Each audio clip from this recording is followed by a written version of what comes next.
પંચમહાલમાં પાછલા વર્ષે નીટ પરીક્ષામાં ગેરરીતિઓ સામે આવી હતી, જેને પગલે આ વર્ષે એનટીએ મહત્વનો નિર્ણય કર્યો છે। નીટ પરીક્ષા મામલે હવે જિલ્લા સ્તરીય પરીક્ષા કમિટી બનાવાશે, જે પરીક્ષામાં કોઈ ગેરરીતિ ન થાય તેનું ધ્યાન રાખશે।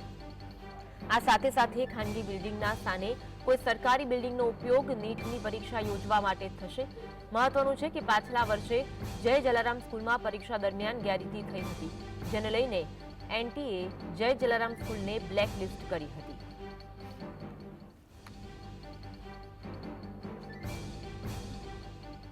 આ વર્ષે મે 2025માં યોજાનાર નીટની પરીક્ષામાં રાષ્ટ્રીય પરીક્ષા એજન્સી એટલે નેશનલ ટેસ્ટિંગ એજન્સી દ્વારા જિલ્લા કક્ષાની સમિતિની રચના કરવામાં આવી છે।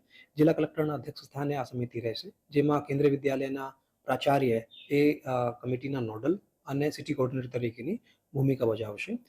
રાષ્ટ્રીય પરીક્ષા એજન્સી દ્વારા જે ગાઈડલાઇન્સ નક્કી કરવામાં આવી છે, એ ગાઈડલાઇન્સ અને માર્ગદર્શનના આધારે પરીક્ષાનું આયોજનના સંદર્ભમાં કમિટી કામ કરશે।